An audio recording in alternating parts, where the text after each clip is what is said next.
இந்த வக்ஃப் சொத்துல இருக்கக்கூடிய பிரச்சனைகளை தொடர்ந்து முன்னிறுத்தி தான் 1923, 1955, 2013 போன்ற காலகட்டங்களில் காங்கிரஸ் ஆட்சியிலும் சரி மற்ற ஆட்சிகளிலும் இந்த சட்டத்தை வலுவாக்க வேண்டும் என்கின்ற நோக்கத்தோடு பல திருத்தங்கள் கொண்டுவரப்பட்டது. அந்த பல திருத்தங்களை முழுமையாக முறியடிக்க வேண்டும் என்ற நோக்கோடு இப்போ 2024, 25 வக்ஃப் திருத்த சட்டம் அப்படிங்கிற ஒரு சட்டத்தின் பேரில் இந்த சட்ட திருத்தத்தை கொண்டு வந்திருக்கிறாங்க.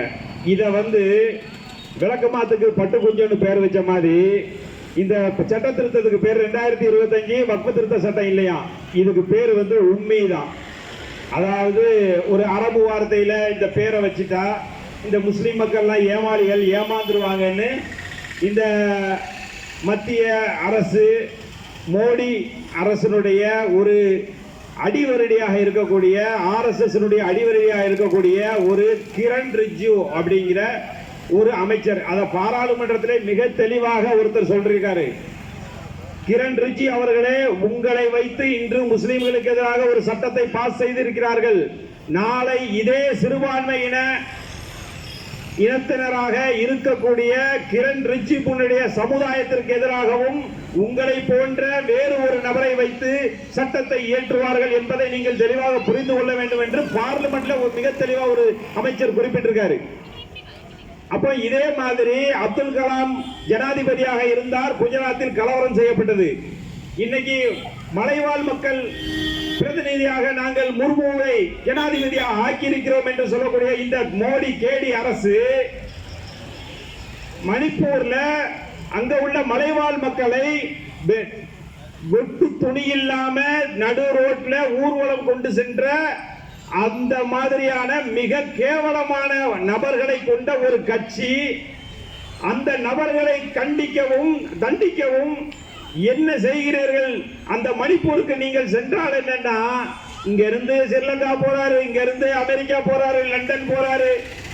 நம்ம நாட்டினுடைய பிரதமர் இந்திய பிரதமர் தானா அல்லது வெளிநாட்டினுடைய தூதுவராக செயல்படுகிறாரான்னு கேட்கக்கூடிய அளவுக்கு மக்கள் மிக தெளிவாக கேட்கிறாங்க. இந்த நாட்டின் பிரதமர் இந்த நாட்டுக்கு என்னடா செய்யறாரு? இந்த நாட்டினுடைய ஒரு சட்டம் நிறைவேற்றப்படுது. அந்த சட்டத்திற்கு பதில் சொல்ல கூட வக்கில்ல. அந்த சட்டத்தை பத்தி இவருக்கு ஏதாவது தெரியுமா அல்லது யாரோ எழுதி கொடுத்ததை சட்டமன்றங்களையும் பாராளுமன்றங்களையும் வாசிட்டு போயிட்டாங்களான்னே தெரியல. அந்த அளவுக்கு லட்சணத்துல தான் இன்னைக்கு இருக்கக்கூடிய ஒரு பிரதமர். கிட்டத்தட்ட 10 வருடம் ஆச்சு. ஒரு பிரஸ் மீட் கொடுத்திருப்பாரா?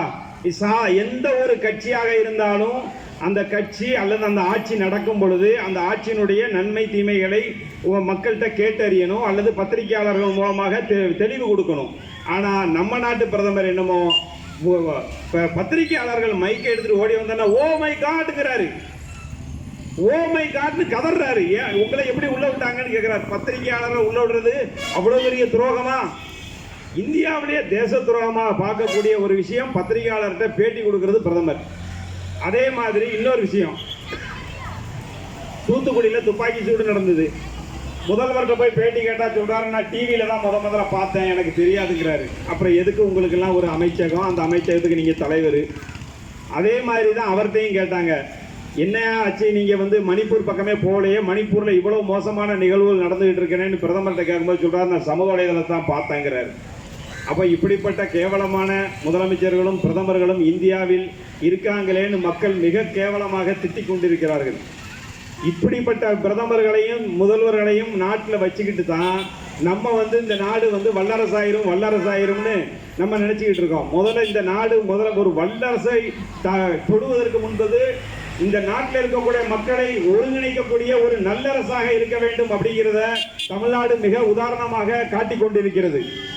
தமிழ்நாட்டில் இன்னைக்கு வக்ஃப் சட்ட திருத்தத்தை எதிர்த்து தீர்மானம், CAA NRC எதிர்த்து தீர்மானம், இப்படி பல மத்திய அரசு கொண்டுவரக்கூடிய சட்டங்கள் மக்களுக்கு விரோதமாக இருக்கிறது அப்படிங்கிற அடிப்படையில் பல தீர்மானங்களை நிறைவேற்றி அனுப்பினாலும் கூட தமிழ்நாட்டு மக்களினுடைய உணர்வுகளுக்கு மதிப்பில்லை. சரி, இந்திய அளவில் இருக்கக்கூடிய மக்களுக்காவது மதிப்பு இருக்கா அப்படின்னு கேட்டா, நாமெல்லாம் இந்துக்கள்னு சொல்லக்கூடிய பிஜேபி அரசு இந்த இந்துக்களுக்காக என்ன சட்டத்தை கொண்டு வந்தாங்க? இந்த வக்ஃபு திருத்த சட்டத்தை வச்சு பார்க்கும்போது ஏதோ முஸ்லீம்களுக்கு தான் அதிகமான கோயில் சொத்துக்கள் இருக்கு, பள்ளிவாசல் சொத்துக்கள் இருக்கு அப்படிங்கிற ஒரு விஷயத்தை முன்னெடுக்கிறாங்க. உண்மையிலேயே இன்னைக்கு HRNC நீங்க போய் ஒவ்வொரு கோயிலுக்கும் எத்தனை கோடி ரூபாய் சொத்து இருக்குன்னு பாத்தீங்கன்னு சொன்னா, இந்தியாவில் பாதி சொத்து கோயில்கள்ல தான் இருக்கு. இந்த பத்மநாபபுரம் கோயில் ஒண்ணுல மட்டுமே கிட்டத்தட்ட பல ஆயிரம் கோடி தங்கங்கள் இன்னும் புதைக்கப்பட்டு கிடக்கு, பாதாள அறையில கிடக்குன்னு சொல்றாங்க. அதை எடுக்கிறதுக்கு இன்னைக்கும் அரசு முன் வரல, HRNC முன் வரல. ஆனா முஸ்லீம்கள் கிட்ட இருக்க சட்ட வக்ஃபு சொத்தை மட்டும் எப்படியாவது ஆட்டையை போட்டுறணும். எப்படி 370 காஷ்மீர்ல 370 அமல்படுத்தி அந்த மக்களுடைய சொத்துக்களை அனைவரும் அந்தானிகளும் அம்பானிகளும் விலைக்கு வாங்க முடியுங்கிற ஒரு நிலையை கொண்டு வந்தாங்களோ, அதே மாதிரி இன்னைக்கு வடகிழக்கு மாநிலங்களில் 375 அதாவது நீக்கிட்டோம்னு சொன்னா, மலைவாழ் மக்களுக்கு மட்டும் சொந்தமான அந்த நிலங்களை அதானிகளுக்கும் அம்பானிகளுக்கும் நம்ம ஏலம் விடலாம் அப்படிங்கிற ஒரு நிலையை இந்த ஒன்றிய அரசு கொண்டு வந்துட்டு இருக்கு. இப்ப பாத்தீங்கன்னா மணிப்பூர்ல அந்த முதல்வரை ராஜினாமா செய்ய சொல்லிட்டு அங்க கவர்னர் ஆட்சி அமல்படுத்தியாச்சு. இப்ப ஏற்கனவே அப்படித்தான் காஷ்மீர்ல கவர்னர் ஆட்சி அமல்படுத்தி அதை துண்டாடியாச்சு. இப்ப அடுத்து மணிப்பூர்ல கவர்னர் ஆட்சி மூலமாக துண்டாட துடிக்கிறார்கள். இப்படிதான் ஒவ்வொரு விஷயத்திலையும் துடிச்சுக்கிட்டு இருக்கிறாங்க. அதே மாதிரி எல்லாருமே சொன்னாங்க மாவட்ட கலெக்டருக்கு ஒரு அதிகாரம் கொடுக்குறாங்க அப்படின்னு. ஒரு மாவட்டத்தினுடைய நிலம் ஒரு மாவட்ட நீதிபதியாக செயல்படக்கூடியவர் தான் மாவட்ட கலெக்டர். அந்த மாவட்ட கலெக்டர் ஒரு அரசினுடைய பிரதிநிதி. ஒரு அரசினுடைய பிரதிநிதி எப்படி வக்ஃபுக்கும் ஒரு பிரதிநிதியா வருவாரு?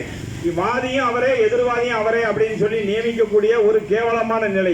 இதை எடுத்து சொன்ன பிறகு இப்ப என்ன சொல்றாங்கன்னா, மாவட்ட ஆட்சியருக்கு உயர்ந்த அதிகாரத்தில் இருக்கக்கூடிய ஒரு நபரை நாங்க போடுறோம், அந்தந்த மாநில அரசுகள் நியமிச்சுக்கிட்டோம் அப்படிங்கிறாங்க.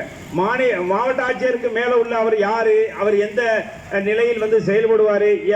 ஏற்கனவே இன்னைக்கு தமிழ்நாட்டில் பார்ட் டைமா இருக்கக்கூடிய வக்ஃபு வாரிய உறுப்பினர்கள் மாதிரியா வக்ஃபு வாரிய அதிகாரிகள் மாதிரி பார்ட் டைமா செயல்படுவாங்களான்னு தெரியல.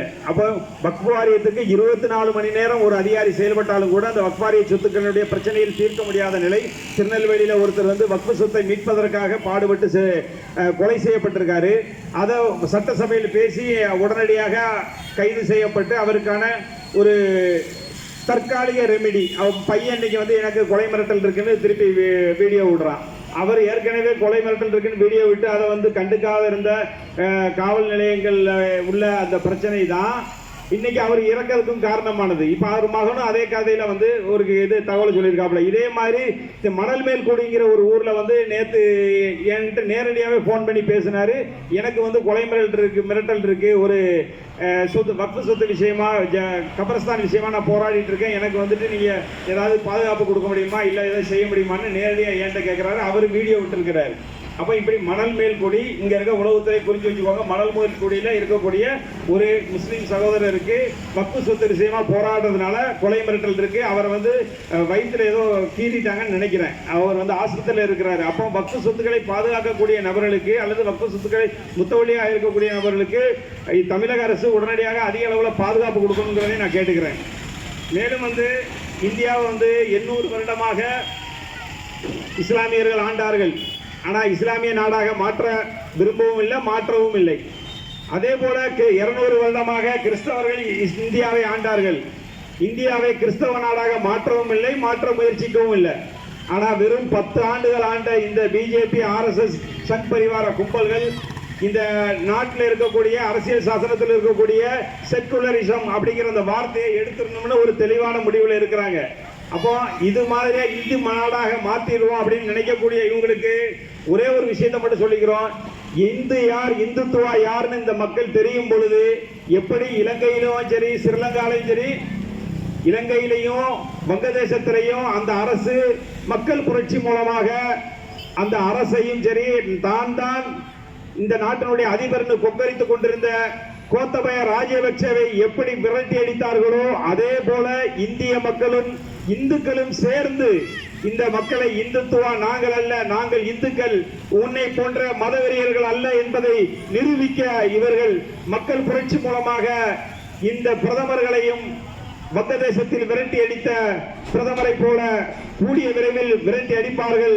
அதற்கு இந்த இந்து சகோதரர்கள் அனைவரும் துணை நிற்பார்கள் என்பதை கூறிக்கொண்டு எனக்கு வாய்ப்பளித்த அனைவருக்கும் நன்றி கூறி விடைபெறுகிறேன். நன்றி வணக்கம்.